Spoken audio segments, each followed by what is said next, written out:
What's up? Cool. How was your it? Oh, good. Super sunny. Great weather. Can't complain, really. Cool. Nice. Do you mind if we ask you a few questions then? Yeah, go for it. So, what are you guys recording this now then? Yeah. All right. So, any bad bits we'll cut out later. But yeah. All right. Let's do this. Yeah.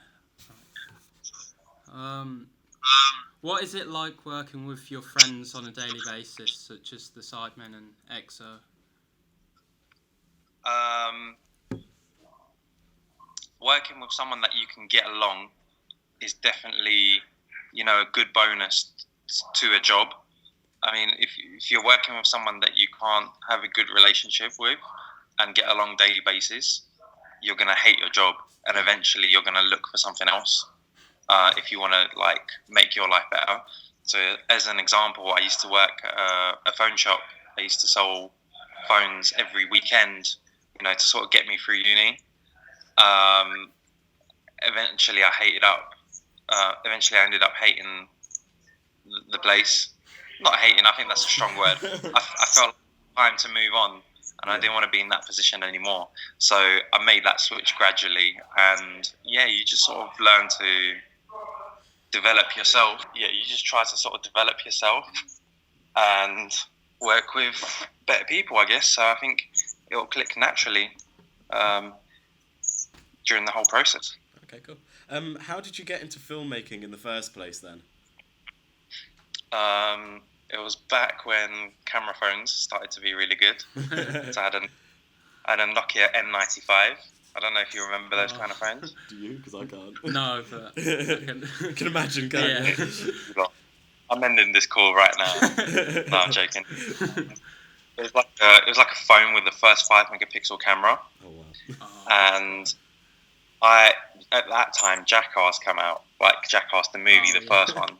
So me and my mates would go down to the park, and we would to recreate stunts and stuff. And the good thing about that phone is that it had its own editing software, so I could literally edit it all on my phone. And then I discovered Sony Vegas, and then I discovered how to make explosions in Sony Vegas, and I was like, this is the coolest thing ever. But then eventually there was this website called Video Copilot, and he was really heavy into describing how to use After Effects, how to make intros, how to make really cool effects. So I'd spend days and nights just watching that. And then from that, I think from the interest of being able to create your own effects, I've been able to get into filming more. And then it progressed from just making fun video effects to me somehow getting a wedding job and recording someone's wedding just because I knew how to use a camera. Okay. And then that was my first ever paid job. And from that, I realised I could actually, make a good living from this. So I decided to pursue it, and I looked up at what courses allow you to do that. And I looked up what courses allow you to do that and the logistical way of how to follow all of that. And just more stuff came through. I kept really proactive. So I'd always try and hunt down clients, so I'd always used to try and be active and try to find my own ways of keeping busy with videos, whether it was just making little explosion videos like the Jackass ones or anything else really. Yeah. There's basic steps out there. There's a lot of help out there for anyone, I guess, if you are dedicated enough to do it. So my first steps was seeking at school, what is it that I need to learn to be able to do it. And most of it, to be honest, was doing it all off the back of yourself and not waiting for someone to tell you to do it. I think that just applies to every sort of career in life. You can't just, there's no guide to it. I'm sure that if you interview another camera guy, they'll have their own route of how they, got into their profession. So it's just about going out there and doing it, really, and being really practical. I think what schools and unis are good at is teaching you the theory stuff and, how to write really well and understand the topic really well. but to be good at other stuff, I think you have to. There's a lot of practical stuff involved in it, and I think a lot of unis sort of rely on you to do that yourself. Yeah. So that's how my course was. Okay. Yeah. What was the most enjoyable experience you had from filmmaking and making YouTube videos? So when I first started out filmmaking, I love music. So and at that time, like grime music, I really loved and I connected with a lot. And the grime scene was sort of something that was accessible to me, whether it was, working with some big YouTube channels like SBTV or Grime Daily, back then when it was called. Yeah. I used to go out and film interviews for them with different artists when they have like press releases.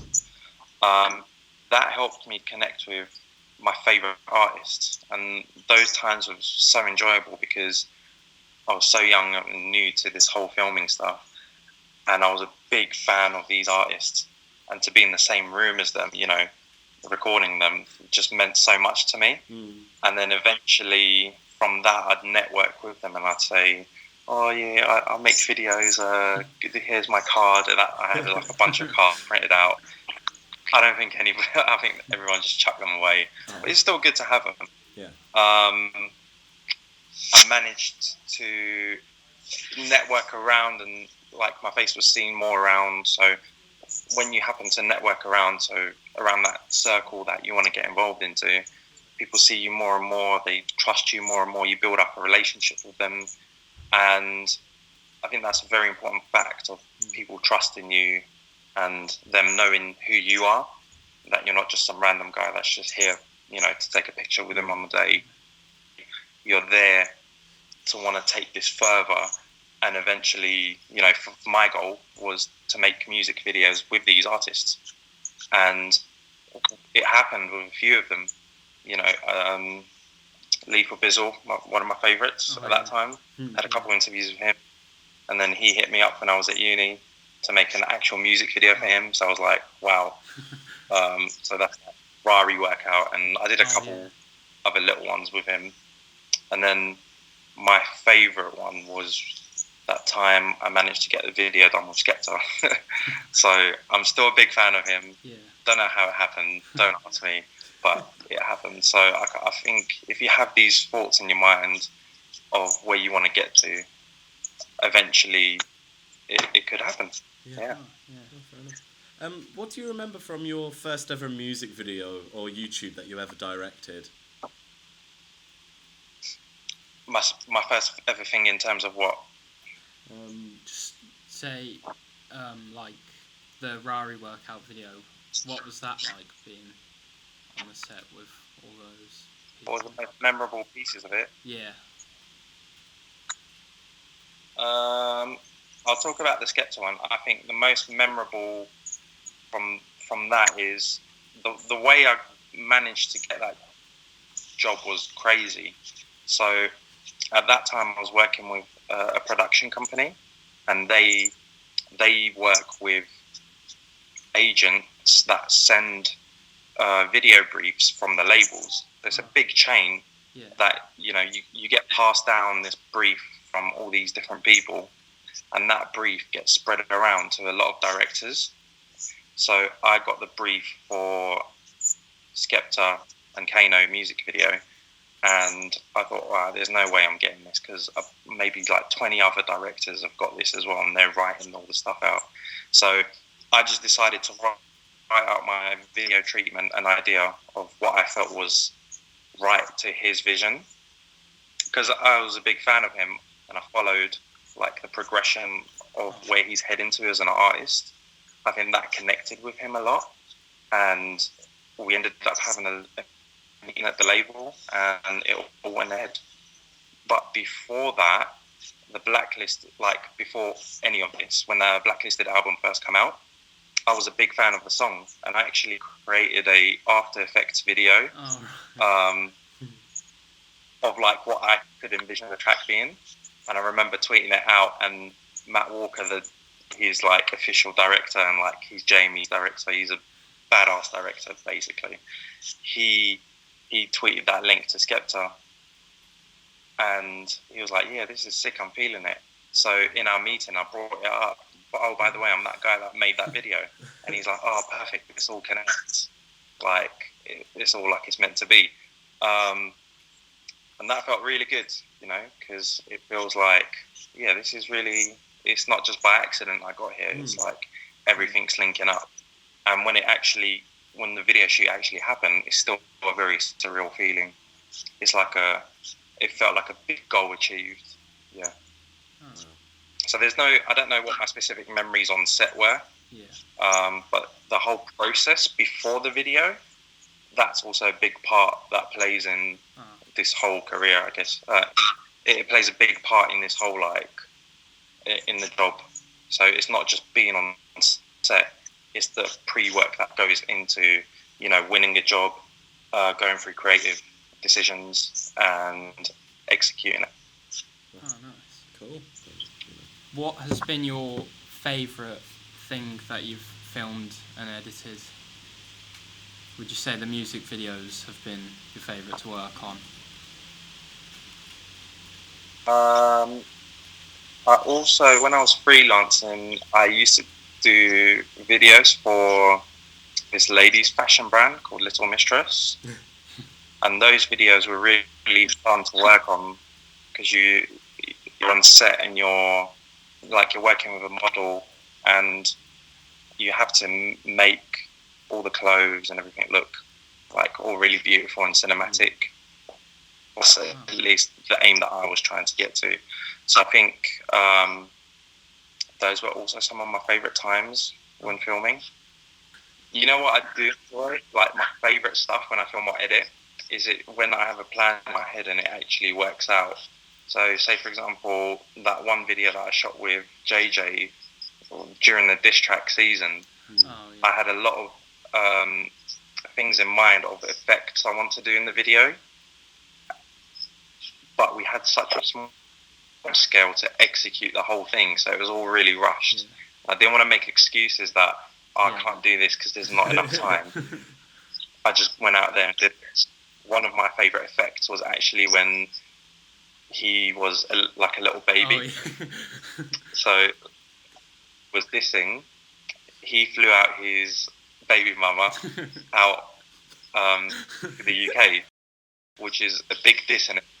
Yeah. And they have a child together. So me and JJ went to Argos actually, and we started looking for these dolls. So we bought this doll. The people at the reception were looking weird at us. Said, "Who's this for?" And me and JJ literally said, "Oh, it's for our sister." So once we got it, I shot that scene, and then in the edit, I pieced it all together in After Effects. I'm like, this is actually perfect. Like, it's not like it. I pulled this effect off quite well, and it was just like me. I didn't have like a massive team working behind us for that. So I think that was one of my favourites recently. Can't think of anything else, to be honest. What is it like working on the sets with the likes of Labyrinth, JME, and Krept and Conan?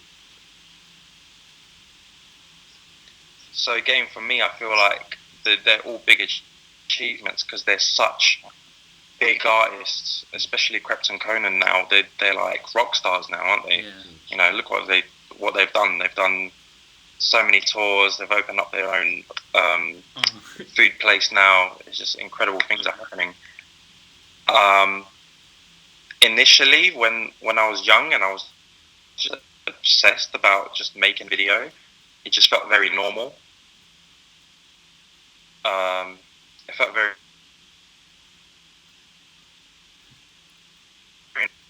I think the key is not to be too starstruck when you're around people, because at the end of the day, once you're doing something that's just being seen by millions of people and you're like a celebrity, there's nothing really that special. It's just a big image, really.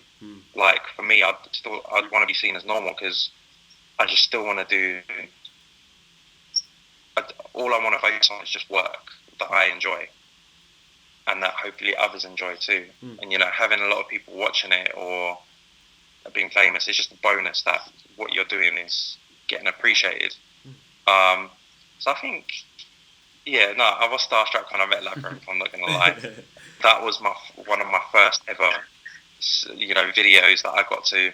It was a music video being shot for him, and I was doing behind the scenes.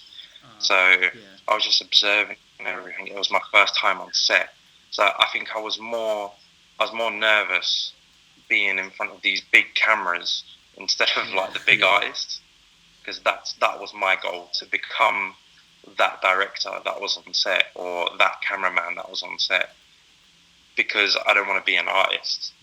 I was like, okay, cool, that's Labyrinth, he's alright. And plus, like, most of the people I work with, they're really nice. They're actually really nice people, very friendly. So you sort of just get along with everyone, really. Oh, nice. And you also forget that behind that music video where only one person is, there's a crew of like 20 to 30 people. They always, connecting with someone else, making jokes. You're not just you and that person there standing awkwardly like, you alright, how's the weather's good today, innit? One more question. Yeah, last question. How do you think drama surrounding certain videos, such as the Logan Paul and Suicide Forest video that was posted earlier this year, how do you think it affects YouTubers, and how do you think it affects the growth of the website? At that time, I think a lot of people realise that like things can blow up if I do something wrong. You're not just protected by a screen and a keyboard. Like, people will go at you. In terms of it affecting YouTube, like that whole thing with the adverts comes up. So monetizations of videos for brands becomes very difficult. So say, for example, if I have a brand deal with, I don't know, Canon cameras, but in my adverts, a Sony deal might come up. Or no. Say, for example, if I'm using, I don't know, wait, which way round is it? I remember.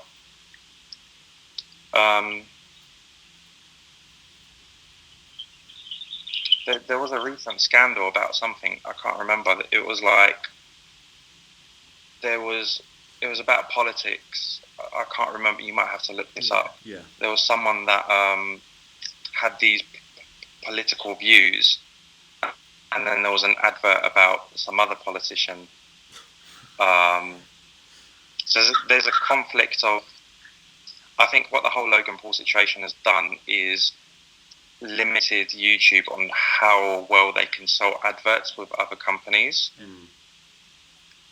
And it makes it hard to monitor.